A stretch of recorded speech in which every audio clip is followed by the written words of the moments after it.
araw pong ito ay napakahalaga. Una po sapagkat ipinagdiriwang natin ang kapiyastahan ni San Isidro, isa po sa mga banal na kilalang kilala, hindi lamang po sa ating archdiocese ng Lipa o sa probinsya ng Batangas, kundi sa buong Pilipinas. Isa pong magsasaka na sa kabila ng kanyang mahigpit na paghahanap buhay, hindi niya kinalimutan ang pagtawag sa Diyos. Siya po ay palaging nagdarasal kahit siya po'y busy sa kanyang pagsasaka. Siya po'y humahanap ng panahon para siya'y makapagdasal sa Panginoong Diyos. Ang araw din pong ito ay napakahalaga para sa ating pambansang dambana sapagkat ngayon po ay araw ng Sabado. Tayo po ay mayroong kasabihan, every Saturday is Healing Day with Santo Padre Pio. Kaya mamaya pong 9 a.m. mayroon po tayong Healing Mass at pagkatapos po ng Healing Mass, ito po ay susundan ng Healing Liturgy. Kung sakaling hindi po kayo nagmamadali, inaanyayahan po namin kayo sa pagdiriwang ng ating Healing Mass at Healing Liturgy sa pamamagitan ng panalangin ni Santo Padre Pio. Napakaganda po ng araw na ito dahilan sa mga pagdiriwang ng kapiyastahan natin. Higit sa lahat, napakaganda po ng araw na ito sapagkat alam nating kasama natin si Jesus sa pagdiriwang ng banal na misa. Mga pinakamamahal, bukas po, ipagdiriwang na natin, araw ng Linggo, ang tinatawag po nating Ascension Sunday. Ito po ang linggo na pagninilayan natin at gugunitain ang pag-akyat ni Jesus sa kalangitan. Si Jesus ay aalis sa piling natin. Si Jesus ay babalik sa kanan ng Ama. Ito po yung pinagninilayan natin sa Ascension Sunday o sa linggo ng pag-akyat ni Jesus sa kalangitan. Ibig sabihin, yung makataong presensya ni Jesus, katulad halimbawa ng presensya ng inyong katabi ngayon sa loob ng simbahang ito, yung katawan na mayroong mahihipo, may katawan na maaamoy, may katawan na makukulbit, may katawan na makikita. Ito po ay magbabago na sapagkat si Jesus ay aakyat sa kanan ng Ama. Pero ang maganda po, ngayong araw ng Sabadong ito, huling araw bago natin ipagdiwang ang pag-akyat ni Jesus sa kalangitan, ang mga pagbasa natin ay may binabanggit na totoo, si Jesus ay aalis. Pero may isang bagay na mananatili. Jesus will go to the Father, but there is one thing that will remain. Si Jesus ay aalis. Si Jesus ay babalik sa kanan ng Ama. Pero may isang bagay na mananatili at dapat nating ikagalak ang bagay na ito na mananatili. Sana po ay nasusundan ninyo ang pagninilay natin. Si Jesus ay babalik sa Ama.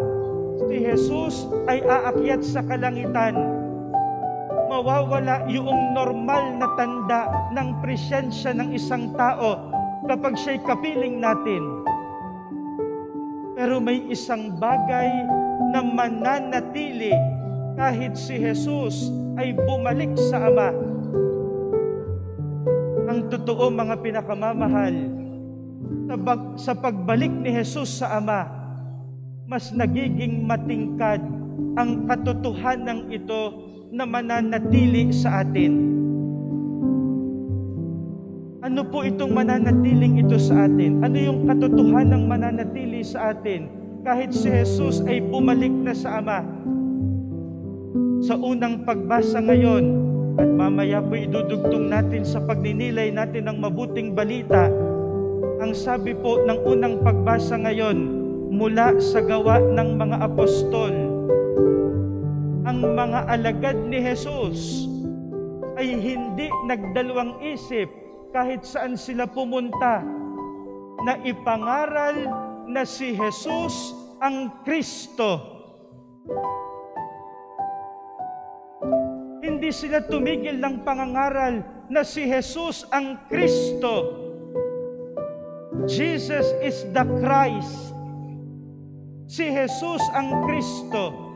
Anong ibig sabihin ng Kristo? Ang ibig sabihin ng Kristo ay hinirang, pinili, nilangisan. Yun pong paglalangis ay tanda ng pagpili, no? Kaya ang tawag sa atin, Kristiyano, sapagkat tayo din ay nagkaroon ng paglalapat ng krisma noong tayo ay binyagan. Yun pong paglalangis, kahit sa lumang tipan, ay palatandaan ng pagpili.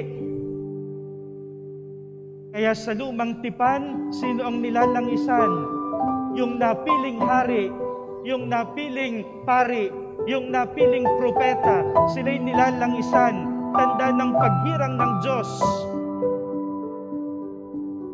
Si Kristo, mga pinakamamahal, kahit siya'y babalik sa Ama, ay nananatiling Kristo, nananatiling hinirang ng Diyos, nananatiling pinili ng Diyos.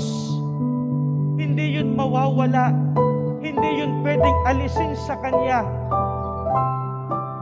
At ano po yung mabuting balita sa atin? Sa Kanyang pagiging Kristo, siya ay nagiging tagapamagitan ng ating panalangin. Kaya kung inyong mapapansin sa mabuting balita ngayon, ipinagdidiinan ni Jesus, humingi kayo sa Ama sa pangalan ko. Ask anything from the Father in my name. Humingi kayo sa Ama sa pangalan ko. Ibig sabihin, mga pinakamamahal, kapag tayo'y lalapit sa Ama, kaninong pangalan yung dala nyo? Kaninong pangalan yung dala nyo? Ito po ay maunawaan nating mga Pilipino, no? Bakit po? Sapagkat sanay po tayo sa palakasan, no?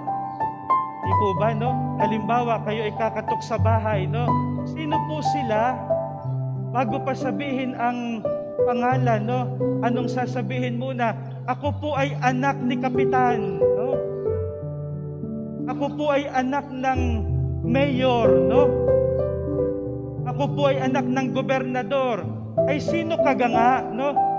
Ako po ay anak ng kapitan noong gyera ng Hapon, no? Bago mo pa sabihin ang iyong pangalan, ang iyong munang dala ay yung pangalang magpapalakas sa iyo. Kaya ang tawag natin palakasan, no? Bagamat sa kultura natin ay nagbubunga ng hindi maganda, no? Usong-uso sa atin yung palakasan, no? Ito po ay ginamit ko lamang para maunawaan natin yung sinasabi ni Jesus, humingi kayo sa Ama sa aking pangalan, sapagkat siya'y hinirang ng Diyos, siya'y Kristo, at ang katotohanan ito'y mananatili kahit si Jesus ay bumalik sa Ama. Ibig sabihin, itinuturo ni Jesus, kapag kayo'y magdadasal, anong sasabihin mo sa Ama? Ama, ito po ang aking dasal. Ito po'y hinihiling ko sa pangalan ni Jesus. Di po ba sa makataong karanasan natin, kapag sinabi ng isang tao, sino ka? At sumagot na, ako po'y anak ni Kapitan, no? Ay di kayo nanginginig pa sa pagbubukas ng pinto, no?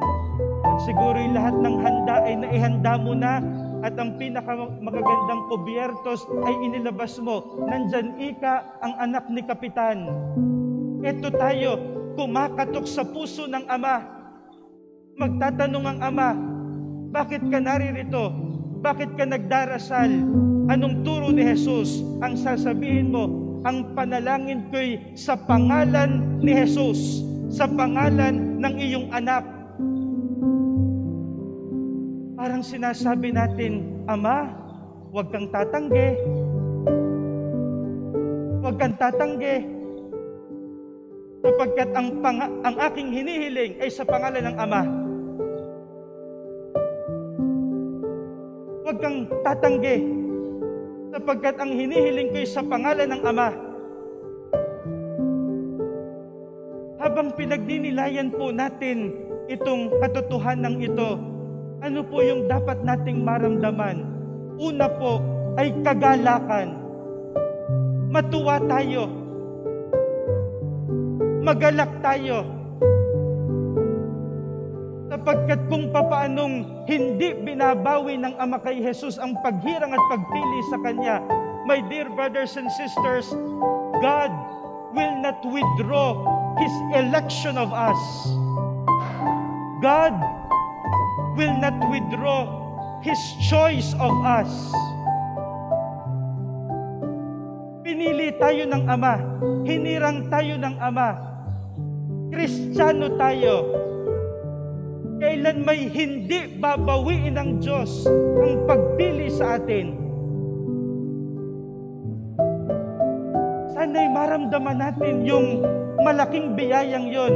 Kailan may hindi babawiin ng Ama ang paghirang sa atin.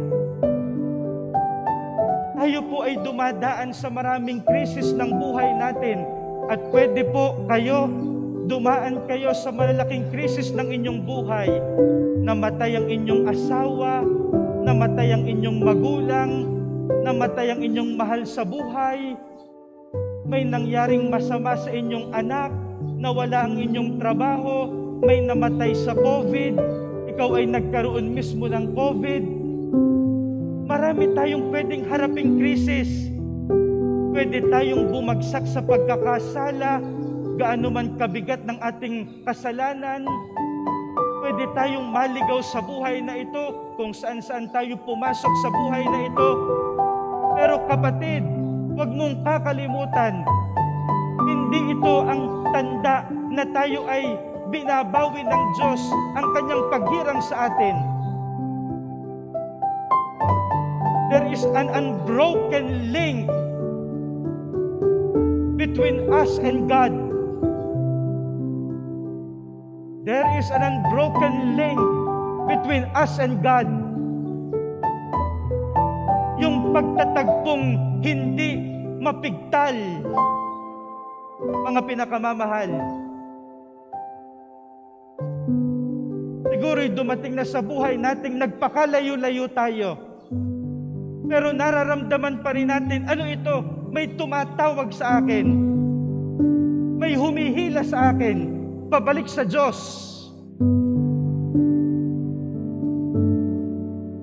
Sapagkat tayo'y hinirang ng Diyos. Pinili niya. God will never withdraw His choice of us like Jesus. Kaya magalak tayo. Huwag kayong malulungkot. Huwag kayong malulungkot. Magalak tayo palagi. Hindi babawiin ng Diyos ang paghirang niya sa atin. At ano pa ho yung magandang maramdaman natin?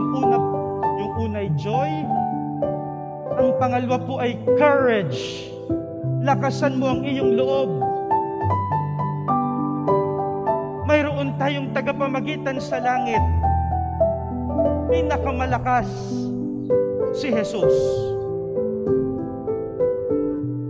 Lakasan mo ang iyong loob. Mayroon tayong pinakamalakas na sandata. At ano yon? Panalangin. Panalangin. Yung panalangin hindi kayang talikuran ng Ama. Sapagkat panalangin kasama ang Kanyang bugtong na anak. Pray. Are you confused in life?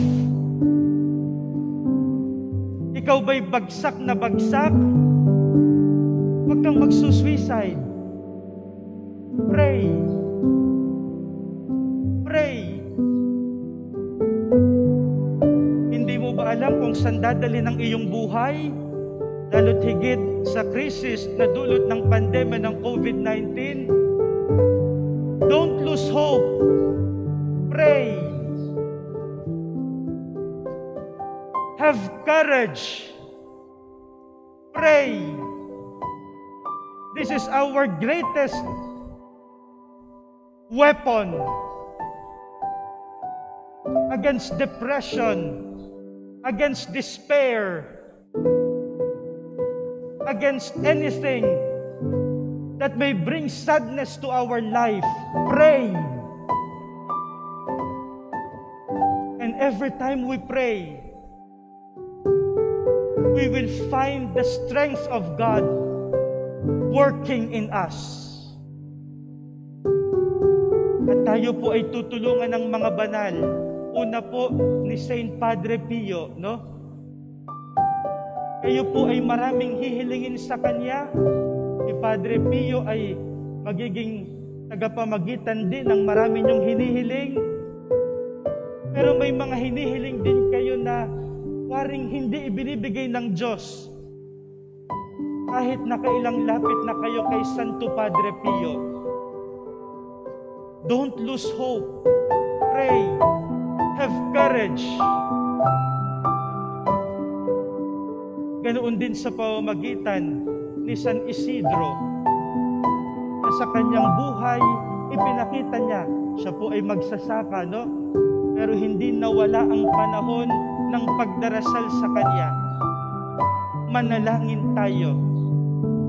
Ito ang buhay at lakas ng mga banal. Ito rin ang buhay at lakas nating mga disipulo ni Jesus.